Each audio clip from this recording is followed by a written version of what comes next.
Hello and welcome back to another tutorial. So this is a simple deploy of Django Channels, Redis, Heroku, and Daphne. So in the previous tutorial, we built a simple chat app. So we're going to utilize that to deploy to Heroku. So in this tutorial, we're going to start off with a basic deploy, assuming that you've not deployed to Heroku before. So you can skip that if you want and just head over to where we finished in the first tutorial. But that's just going to take you through how to do a simple deploy. Then we're going to add the configuration for Daphne, Channels, and Redis to our application and then deploy. So remember that we're using HTTP only. So it won't work by default. We need to change the URL to HTTP once we get our application started. And this tutorial is just for reference. So please don't deploy your application like this in a production server. We're going to build upon this, use other technologies to then further improve and just showcase some of the different technologies that we can use to deploy an application like this. So the first task, if you haven't already done so, is go to the Heroku website, sign up. I think you'll need some sort of bank card to do that. Once you've signed in, it is a free service, so you'll be able to utilize the free resource to actually deploy your application. So you can see here that once you've signed in, you'll be sent to the dashboard. This is what you're looking at here. These are all different apps that I've created. So first of all, we'll go ahead and build a simple application, and then we'll come back and we'll make a new project here. So let's go into the code and start a new Django project, and then we'll deploy that basic project so that we know and understand how to deploy an application to Heroku first, and then we'll move on to try and deploy our channels application, our chat app. So like I just said, I'm just going to create a new application. I'm not going to take you through it. By all means, have a look at some other tutorials and creating a Django application. So I'm just going to build a Django application, and then we'll go through the initial steps that we need to take to prepare it to be utilized in Heroku. And then we go off to Heroku, create a new project, and then we deploy our default project to Heroku. So we want to just check to make sure and feel comfortable that we can deploy a basic project. And then we can work from there, work forward from there. We'll then create our application. I won't go through all the steps. Please check the previous tutorial to do that. And then we'll go through the steps that you need to take to actually deploy your channels application, so your chat application. So we're going to deploy Redis and a different type of server so that we can actually then utilize our chat application in Heroku.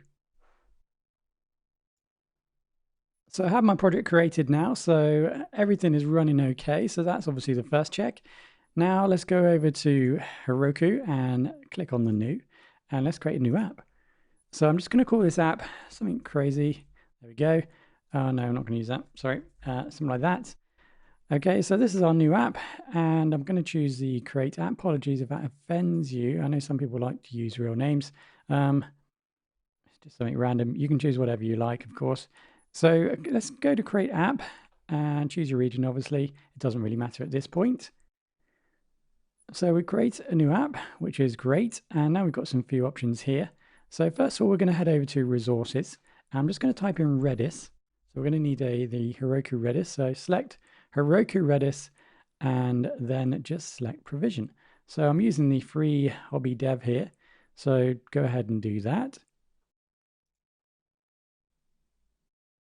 So that will just take a couple of seconds. We're not going to utilize it just yet anyway. So now you can go over to deploy. So you can see here the deployment method, Heroku Git, the GitHub, and obviously a container registry. So we're going to be utilizing GitHub here, but you can just download this, your CLI, etc., and deploy from the CLI. So the reason why I'm not doing that, and I'm going to show you the graphical user interface for GitHub, a number of different reasons to help support beginners who are not familiar with the CLI, Git CLI. And also I'm using a virtual machine here, and I've never have everything set up exactly how I want, and it just takes a bit of time, and I just want to show you how this works. And I think it's always better to show beginners a GUI interface of some sort because it's easier to follow the steps. When you're using commands, you can skip or miss commands. You can forget about different settings that you might already have pre-done. So it causes more problems than it's worth, and potentially then you're asking me more questions, or ultimately you don't get this project deployed. Now, this is a tricky situation. I mean, this deployment is fairly tricky. And what I want to make sure is that you get this done right, because there aren't many guides online, explicit guides that tell you step by step how to actually do this. So I want to ensure that 100% everyone who follows this guide will be successful. Okay, so next up then, so assuming you've got a GitHub account, if you don't, go ahead to GitHub, make a new account and so on. And then we're going to go over to downloading the GitHub desktop tool. Again, I'm in Windows. Like I said, you can kind of skip this, go to the next section if you're familiar with utilizing Git and so on, and just deploy it however you like. So here I'm going to go to File and New Repository. You can just about see that. So I'm going to create a new repository. I'm going to call this Chatty Chat. And then I'm just going to go to my local path where I actually have this project installed. So here I'm going to go to the C drive. I can't remember what it's called it. Django, I think Heroku. And it is just here. Yep, there we go. So I select that folder. Create repository right there. I'm going to initialize with a README. I'm going to ignore, if it gives me the option. No, it doesn't. So we'll do a git ignore in a minute for the virtual machine, because we don't want the virtual machine to be included. So we'll add that in a second. Okay, and I'll press create repository. Of course, at this point, I'm wishing I did it completely different, but you can see now I have a Chatty Chat folder. This is my repository. I'm just going to drop my project into that. Apologies. So I'm going to leave the virtual machine there. Going to grab the core. So I'm just going to put my Django project in there. I would need to close this up. And I'm just going to put everything inside of that. Again, I apologize. So we're inside of our repository now. So let's just go ahead and open our folder up to that project. It was called Heroku and Chatty Chat. So we'll select that folder. There we go. So now we're inside. So let's just start the project up again. Okay, so the repository started. So just to confirm, I've got the virtual machine on the outside here. Of course, you could just ignore that if you want to, if you're not familiar with that. I've created this new repository and I put everything inside of here, my project. You can see the files right there. So that's all now in place. And I've started the server and everything is running. So that's our current project setup. That's our baseline. So now let's go ahead and think about deploying to Heroku.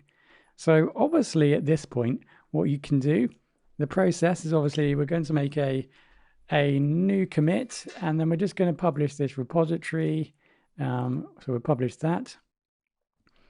So obviously at this point, once it's published, we can now connect that to our Heroku account. So go inside. Now I've already set this up with my GitHub account, so it's going to just appear. You'll probably need to go through a few steps here. So I just select GitHub, and it's obviously select the Very Academy GitHub. It's called Chatty Chat. So we search for that. Once you're connected, you can see now I can connect to that application and we're good to go. Now, once it's connected, you can see it's now connected. What we have is an option down here called Deploy Branch. This is obviously the manual way of doing this. I can press deploy. It will go ahead and try and deploy it. Now, by default, this isn't going to work. There's a few steps that we need to take here to get this working. And this is why we're going through this process, because I just want to make sure you understand the basic deploy, because there's no point doing the other deploy unless you know that A, your project will deploy, because there's a few settings that we need to change for Heroku. So let's just do that first. Okay, so let's go back into the project and change what we need.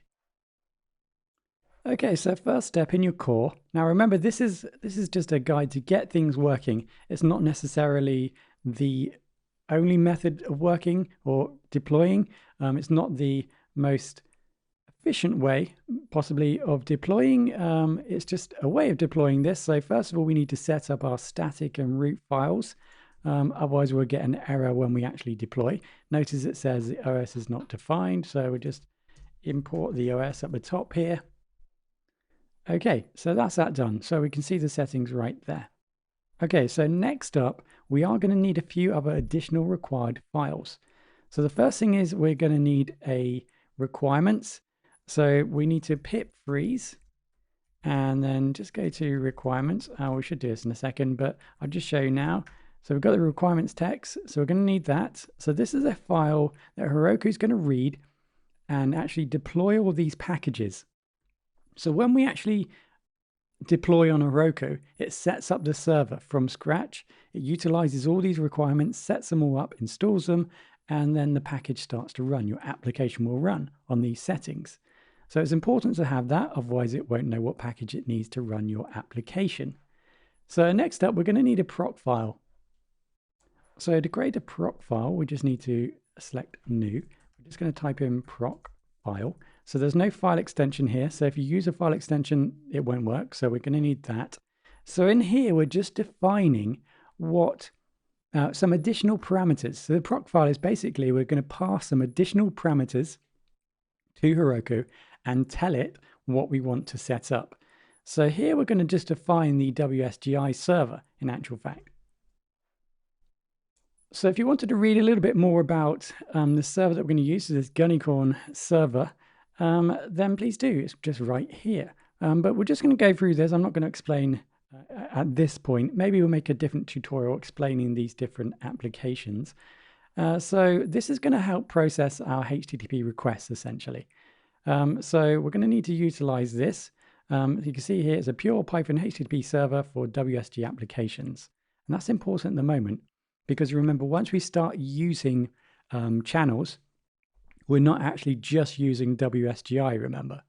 So we're going to run this first and just get this started. So you can see here we're going to need to pip install this. So let's just do that first. So we pip install that. Obviously, we're going to need to update our requirements text. We can do that straight away. There we go. So now in the requirements text, we now have the Gunicorn right there. So now we can go back and read the instructions. You can see here, this is what we need to set in the proc file. So go back to the proc file. Obviously, get started is not the name of your project. My project's called core. So there we go. So the main project, this is where settings resides, is going to be core. So that's all I need to do there and press save. So next up, I include a runtime text file. I can't remember if it's a requirement, but I seem to do it every time. So runtime.text, and in here you can see I've just defined what Python version I want to run. So I'm just instructing the server what Python version I want to run. Obviously, you might have specific Python versions that you want.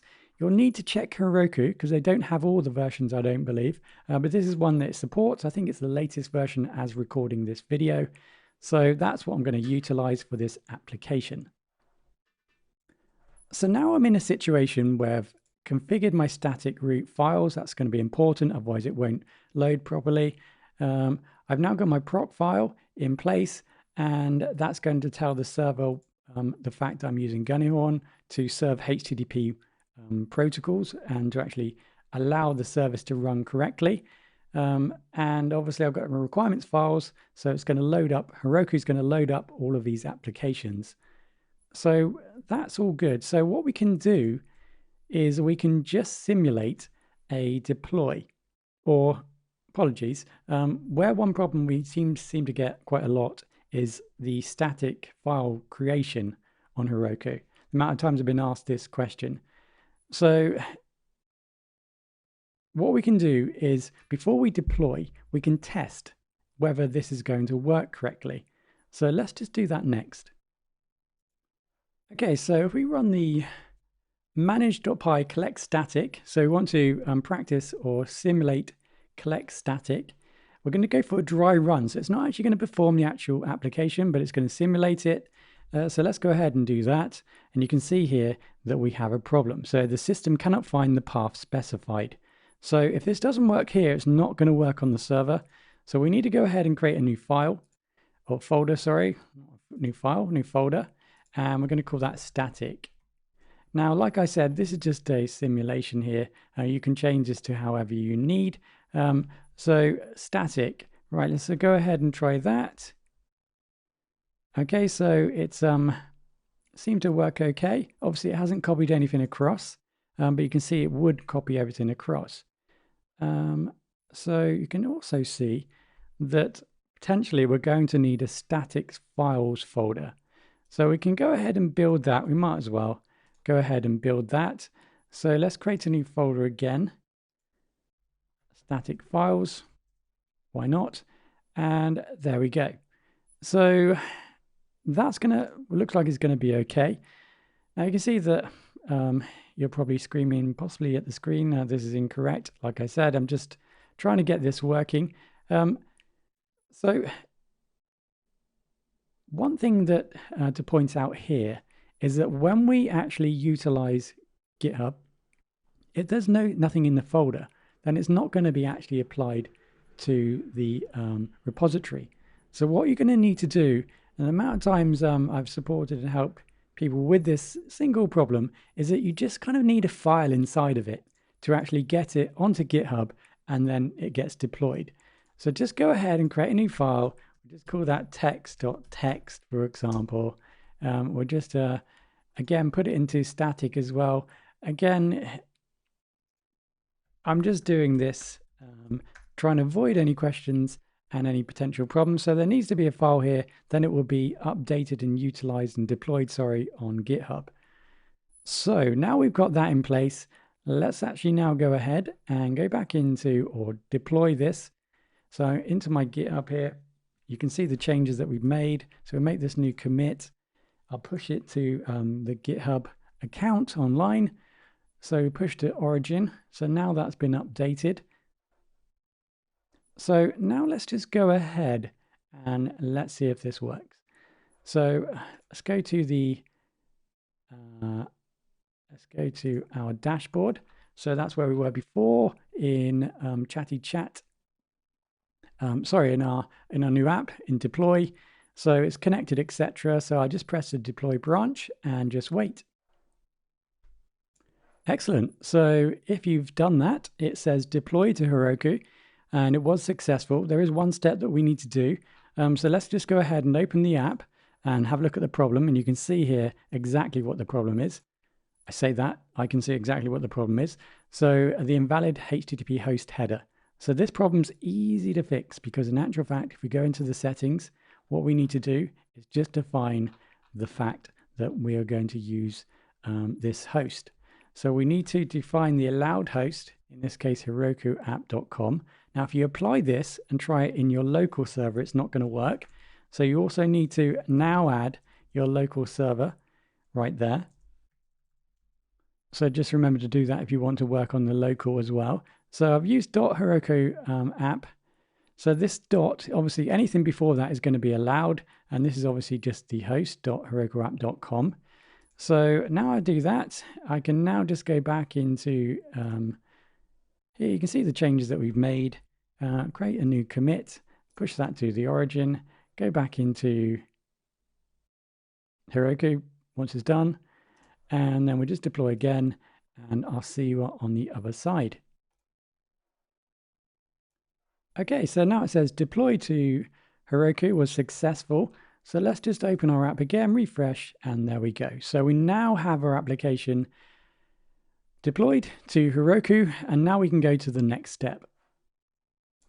So obviously the next step now is to follow the previous tutorial in this series and get your application to the point where we finish the chat application, and then I'll see you back here where we're then going to change the settings to make our application then work with channels and Redis and Django. Okay, so welcome back. Hopefully now you've got a working version of your application that you want to now take forward and deploy on Heroku. So please use the previous tutorial, like I said, to go through and just build your application. And you should now you should now be at a point where you've built your chat room. And if I open up a new tab, for example, here, we should now be able to just say something here and then should go back into your original. So it's definitely working. Now the current setup here is that I'm using the in-memory channel layer. So I haven't got Redis installed or anything like that in this project at the moment. So that's how I've tested this project. So I've just followed the previous tutorial, or I'm using a similar code to the previous tutorial. It is a little bit more slimmed down. So now we're ready to deploy to Heroku. So as I've already alluded to, and we've already deployed Redis, we need to actually connect to Redis. So we need to change the channel layer first to utilize Redis. So let's go ahead and do that. So you can see here, we've got two options. We can remove this, but we're going to access Redis on our server through Redis URL, osenviron.get. So that's just going to connect to our Redis local environment that we set up on Heroku. So that's the first setting. We can go ahead also if we want to, and we can set up the cache as well if you want to do that. So that's the setting for that. Again, this is just the local host. You can remove that if you want to. It's probably worth pointing out that this is 2020. I think we're in the month of September. It's likely to change. These type of settings will change quite regularly potentially. So if you do have a problem and it's a couple years after this tutorial, then just leave a message and I'll try and update for you. You can always ask, and if I've got time, I'll update it for you. So if you're interested reading the deploying documentation in channels, you can go ahead and do that. There are a few pointers here that help you out, understand some of the theory behind what we're doing here, because I'm not going to explain every point. So one thing it does mention, we need to install the channel Redis. So we can go ahead and do that in our project. So open up a new terminal, just quit that. And we just install, oh, that didn't work. We'll just go back and install that. We'll just grab that again.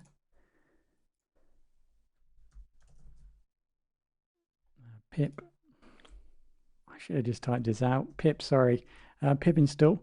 So we'll go ahead and do that, and that looks okay. So obviously we've done that, so we need to update our requirements text. So go ahead and do that. So pip freeze again.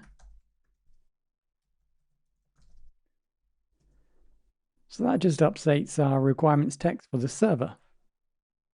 So now we need to get to the difficult part, or the interesting part, however you want to look at it. So here we have WSGI. Now remember, to summarize, in order for our Django application to work, we need to pass the messages from the browser the users make, the HTTP requests. We need to pass those messages over to Django. Now to do that, we utilize a WSGI server, say. So we installed that previously, if you remember. This is why it worked on Heroku, because we were using Gunnyhorn to do that. So that was processing passing those messages over to Django through WSGI. So if you remember back to the tutorial, the channel's chat room tutorial, we're now using ASGI to process our different protocols, because we're not just using HTTP now, remember, we're also using WebSockets. So to process WebSockets, we're going to need the ASGI, so a different setting. Now, this is where it gets slightly complicated, because this is where you need to know a little bit about Heroku and how it processes information, and a little bit about behind the scenes and how things will work. So this is where it gets complicated for beginners and for those who've not worked behind the scenes or on server side configuration. So with Heroku, it seems as though you can't run WSGI and ASGI separately because of some of the settings on the free package. We're a bit limited to do that. So what we need to do is just run one server which will process the WSGI and ASGI. So it will process HTTP and our WebSockets. So there are a few packages that will enable us to do that. And although I'm showing you how to actually deploy this, it doesn't mean this is the only way of deploying, nor does it mean it's the most efficient and effective way of deploying. There are plenty of different caveats and issues with deploying this, like I'm going to show you. But it does take you to the first step of actually deploying this type of application to Heroku, or indeed any service. So again, if you recall from the previous tutorial, I mentioned the fact in the slides that we utilized Daphne to actually process our ASGI requests. So what we're going to do is use Daphne and install it onto Heroku, and we're now just going to remove Gunnyhorn. So we're going to use Daphne to process both our HTTP and our WebSocket. So if we look at the channels documentation, it's pretty friendly here, and it tells us the new setup that we need to configure. So this is something that's easy to overlook. So let's just run with this. So if I go back over to my ASGI, you can see that the configuration is slightly different. If I just paste this in, you can see here that we're using, for example, the Django core ASGI, but now we're using channels routing. And we imported from get ASGI application, but now it's get default application. So everything else is pretty much similar, apart from we're importing Django as well. So we need to do that. So let's just get rid of that. Remember, this is pretty much the only setting that we need to change. So we'll change that to core. Everything else is pretty much the same. So I've just messed that up. Just go back. So let's just remove that there. And we'll then go ahead and add core, which is now there. Okay, so that's our configuration that we're going to be utilizing in ASGI. So now, if you remember, we need to go into the proc file, because this is where we told Heroku that we wanted to use Gunnyhorn to serve HTTP protocol or pass the data over to Django. So obviously we don't need that anymore because we're not going to use that. And of course, you could remove that from the requirements if you wanted to. So while we're talking about requirements, in actual fact, if we go into the requirements, when we installed channels, in actual fact, it placed Daphne also, or installed Daphne also, and that's why you're going to see it in the requirements file. So we don't need to add that in there. Like I said, you can remove Gunnyhorn. That isn't a problem. So let's go ahead and go into the proc file and now configure this. So there's two settings that we can make. First of all, we define the fact we're going to use Daphne, and then we can set up our chat worker. So Python manage py run worker, setting chat settings v2. So these type of settings, you need to research your different providers in order to get the right settings for those individual providers. So if we go back to the web here, we can see that Channels does offer us a basic kind of start. And then we need to go to the Heroku website and then do some research and see then how we can then better support our application. So you can see here that we can bind to ports and IP addresses and so on. So that's essentially what's happening here. You can ask me questions about this and I'll happily reply. But essentially, these are settings that work on Heroku currently. And for this type of deployment, which I'm trying to keep as relaxed and easy as possible, so you can feel comfortable getting your application online, is what's going to work at this point. Of course, saying that, I've already given you the answer and shown you where you can read about these binds. The V here is just a verbosity, so it's just going to give us different information when we start to troubleshoot. So that's pretty much it. There we go. So let's now go ahead. I think we've done there. So I think we're now ready to deploy. So let's go ahead and go into our GitHub here. We're just going to make a new commit, push to origin. So we'll let that do that. And then we go ahead to Heroku and then we go ahead and deploy. My apologies. It was one of those moments where I said something and I realized there was another step I wanted to show you. So if you deploy now, in actual fact, there could be some problems. Now, the question is then, well, how do I know what the problem is? How do I access that information? So if you're using the Heroku Git, or sorry, the Heroku CLI, that's going to provide you information. So go ahead and download that. I can't remember where we need to download that. So go ahead and I think it's just here in actual fact. Go ahead and download that for Windows. Yeah, download that for Windows.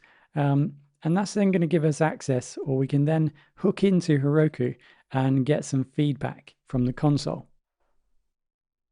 So in Windows, you can see that once you've downloaded Heroku and installed the CLI, you can now access it from your command line interface, your terminal, your prompt. Here I'm going to type in Heroku and then log in, and then I go through the login process. Once you're logged in, you then need to select the app that you want information from. So here's an example. So I'm going to select Heroku logs, select the app, and then the T switch is for additional information, if I remember, or just some advanced information. So a little bit of verbosity again, I think. So go ahead and do that. So my app is not called that, so I need to change that.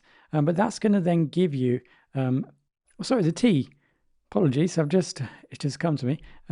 So the T refers to the fact that I want to continually get updates. So the T switch here is for that. So once you hook into your application, you're going to see this, and this is Redis. So you can see that Redis is running. It seems to be okay. Active connections 1. So that's Redis in the background that's running in your CLI, and that's going to prompt or come up now and then. So that's now ready. So let's go ahead and deploy, and let's see then what happens here. So we've uploaded, if you remember, so we're now ready there. So we're just going to deploy the branch. It starts a new server, the Daphne server, bam, or I did do. It's a little bit quick. So, and you can now see it says module not found, no module named chat.asgi. So that seems to be the problem here. Let me just move up here and we can see that happen again. So you can see here, utilized our settings. It used port 7004. And then it started. You can see a process exited with status 1. State change starting to crash. So it crashed the server. State change from crash to starting.